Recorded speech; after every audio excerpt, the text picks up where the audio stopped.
to Impact Wrestling, I believe 6 days since Sacrifice.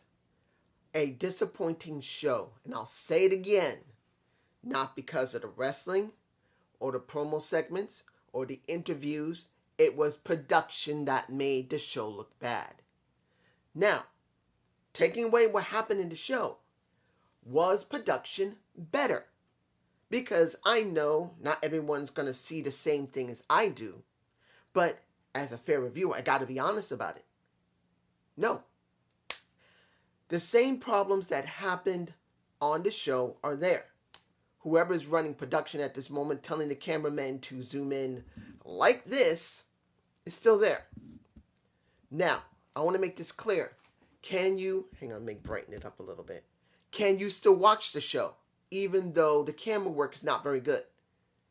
Yes. During the show, through most of the segments that were done in the ring, yes, you could see it clearly that whoever was in production, telling the cameraman to zoom in as much as possible, they made it hard to watch the show. Honestly, they did. And I'll explain it in a minute. But you could still watch it, but you have to be mindful that what I've been saying is there. The camera work is bad. It's not great. They had a few moments where at least it looked like the person realized they were doing a little bit of mistakes, or someone was with them, told them to back off a little bit. They did, but then they went right back to it again. But that's just me. Let's go to the first. Let's open with Josh. Josh, and I know there's more than a few people who don't really like Josh. There's one guy, I don't remember his name. He thinks he's from the 1990s. Dude, you know there are wrestlers out there that still dress just the same as him. Come on. Saying he looks like an outcast from the 1990s, please. Stop. He's what we got. This is what I love to explain to people, and to nauseum. What we have is what we got in Impact Wrestling. If he's a mid-carder, we got to push him to the main event. If he's undercarder, we push him to the mid-card. And if he's good in the mid-card, push him to the main event. Whether you like him or not is irrelevant. These are the people that Impact have hired, they're paying, and that we only see them. At least you know they're trying to push them, even if they don't write for them properly all the time. They're better than WWE. So stop it, please. That's all I'm saying. Josh, he had his moment, and he makes it very clear. When I was home, I was angry, but since I lived so close to Anthem, I went to them. I managed to get my multi-year deal, and I got my meal. The meal of getting Moose in my hands and destroying him. I know that doesn't sound exactly right, but I think it's the best way to go. Pretty much, he makes it very clear that he signed a multi-year contract, and he finally gets his number one contendership finally validated by Anthem, and by Rebellion, we're going to finally see the match. Now, Eddie Edwards comes out with Honor No More. He makes it very clear, how the hell do you get your shot? How? Why are you the golden boy? It's not fair to be the golden boy. I've been here all this time, which actually he hasn't. When it comes to Chris Sabin's been there way longer, and he should be in the spot that Eddie Edwards. I'm still going to say it, no matter what anybody says. They say Eddie Edwards, the heart and soul. It's Chris Sabin. He's been there since when the doors opened. He should have been the one in that spot, not Eddie. I'm just being honest here. I'm telling the truth. He should be. But since they are using an ROH guy, as people keep wanting to say it, it makes sense why they put him there. And pretty much a fight breaks out. And we got Scott coming out saying pretty much, hey, you guys want to fight? You're going to have a fight. Eddie, you're facing a Rich. And then when they go into the back, when he's confronted by not just Moose, but a Josh Alexander, who I'll start with first, he's telling Josh, no, you're not going up against Eddie now. Stay focused. This is the reason why I sent you home. Stay focused. You want somebody? Matt Taman, you got him next week. But stay focused. Until then, Don't bother with nobody. Stay focused on the prize, which is the title against Moose. Period. Which we know there's going to be some type of interaction. Someone's going to screw him over. We know it. Now, when it comes to Moose, Moose was honestly he had the right to feel great, because what's going on here? How come a guy you sent home goes to Anthem, gets a new deal, and gets a title match? What's up with that? Why? That's not fair. And he says, oh, well, and this is Scott. He says, who says that I wasn't privy to it? Hell, who says I wasn't there when it was done? Hell, who says that I didn't hand him the paper with the pen to sign out and to go after your ass? I'm just saying this. He makes it very clear. I was involved. And he hands him a envelope, a yellow envelope, with the contract, and says, let your people look it. Let your lawyers look it over. And he says, this is a contract signing. Shouldn't we do this in public to make it a spectacle?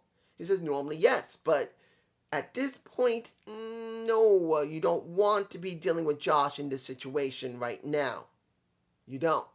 Which means he just set up Moose to want to make problems, so the contract either will not be signed or it will be signed in the ring or somewhere else. Unless Moose is actually going to sign it and hand it back. And then there'll be a fight afterward. I don't know.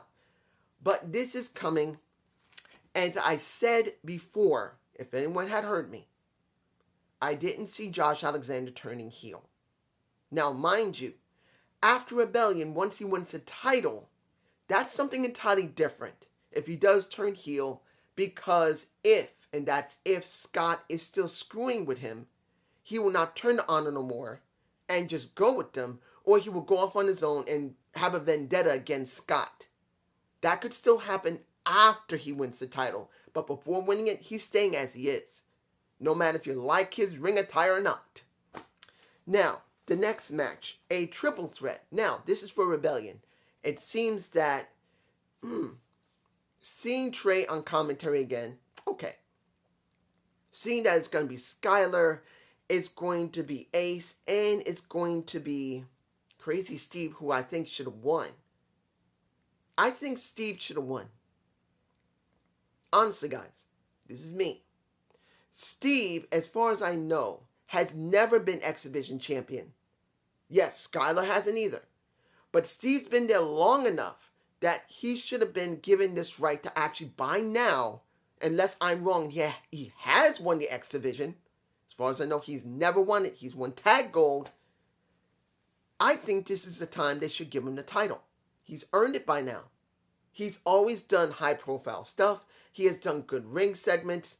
He has done feuds that actually spotlighted the other group or the one that he's with. He's done decent work, so I would have liked to see him win that match and go to Rebellion. But it was Ace Austin again.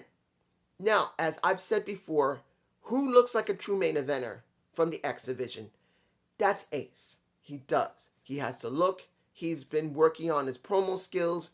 He has the charisma, but he has been stuck in the same position from who knows how long. X Division. Yes, he had that one time with Tessa Blanchard, but it was Tessa. I'm sorry. And I'm not against Tessa. But we're talking about a female champion dealing with a male who was expected not to win. We knew Ace was not going to beat Tessa Blanchard. We knew that. He was just to be fed to her. And we get him in this. Again, now with Trey Miguel. Saying clearly, if I was going to be doing real business, because the last time we faced each other was personal, I want him. And I realized when he said that, I knew he was going to win. And he did. And this is where I think this is a mistake. This is where you have the same guy in the same spot over and over again. Yes, at this point, he does look like a main eventer because he's been in main event high-profile spots. But it's time for him to move away from the X Division and either go fully into the tag division and win damn gold, which he has not with Madman Fulton, or go to the main title scene and stay there instead of keep going back to the X Division where he does not belong anymore. Either that or leave the company and go somewhere else because he's typecast now. I'm not the biggest fan of him, but at this point, it's time. Something needs to be done with Ace. Either put him in the main title picture and keep him there, put him into the tag division and keep him there, or let him go. I'm just saying. Next, the 8 knockout tag. Influence with Steels and Evans versus Inspiration with a broken wrist, Chelsea Green, and not broken wrist, but fractured. She got a fracture supposedly again. And Chelsea Green and a Mickie James. Now Mickey's getting her rematch at Rebellion, I believe. So, did this mean anything? No. Now, mind you, I want to say this about the match itself. This didn't really give us anything new. The faces won. It didn't really mean anything. But if you look at how the match quality was, the first person who opened up was Tenille and, well, how can I say this? We look at Cassie. She is the best wrestler next, well, out of Tenille, Cassie, Jessica, and Evans. Cassie is the best wrestler amongst them. Second is going to be Tenille. Now, I could say Tenille is better, but due to the fact that she keeps disappearing periodically, it has been an issue. That either she's been sick, or she has a problem with a visa, or she just couldn't come due to the fact of some other reason, maybe protocols for COVID. She has not been there a lot. So, there you go. I'm rating them for not just their ring work, but also their appearances and their stories. Because Tenille has not had great stories. So, as it counts right now, Cassie is better than Tenille. In ring work, I could easily say they're almost comparable. Easily. I have to admit, if you're going to be looking at them almost dead even, Tenille is slightly better, and that's not a bad thing. Cassie improved herself. Now, what do you got when it came... I think I'm botching because I got to say about Sienna Evans and now Jessica McKay. Look, guys, with Jessie. When you look at Jessie and you look at Sienna Evans, who is the better wrestler? It's Jessie. Flat out, no lie, Jessie is better than Sienna Evans. Flat out. Yes, she can look a little awkward in the ring. Definitely look awkward. Yes, sometimes she seems to fall really awkwardly that look like it actually hurt her more than it should. Yes, she has to depend on Cassie to do a lot for her. But I can easily say she is still a better wrestler than a Sienna Evans. She is. Just flat out she is. It doesn't make a difference if I like it or if you like it. If you watch the match, Sienna Evans looked horrid. And that's if you could watch the match, because I believe I got one shot of an ass shot of the women. There it is, one of the few shots when you could actually see them properly, because that match was not much different than most of the matches throughout the show. They still focused on the top part of the chest here, or, counting on what the position was, focusing on ass. This close. I'm just saying, let's move on. Now, Rich Swann versus hang on, get this right. Okay, Rich Swann versus an Eddie Edwards. Now, I'm jumping to the end because I want to finish talking about what's the video packages, because there are a lot of them. Was this a good match? When you could see it, yes. But still, when you look at Eddie Edwards, beginning of the show when he was in regular clothes, street clothes, he looked better. This is where Eddie needs to change. His style is still a hardcore style. No matter, and I've heard at least one or two people say that Eddie is nothing. There's no change in him. Look, he's a hardcore wrestler. What you see is what you get from a hardcore wrestler. That's what he is. He's a hardcore wrestler, flat out. Yes, he can do a straight match when he needs to, but he's hardcore. He's not going to change much. What he needs to do is change in different ways. Change his ring attire. Change in the sense of how long he takes to get into the ring. How he fights with the crowd, which he did, which was better than it was last week. He started arguing with the crowd in his ring segment when he's with Honor No More, and during the match. He was on and off, looking at the crowd, yelling at them whenever he was given a moment. At least that was better. But his ring attire needs to reflect who he is now, and just being in red is nothing. It's still the same Eddie. He won.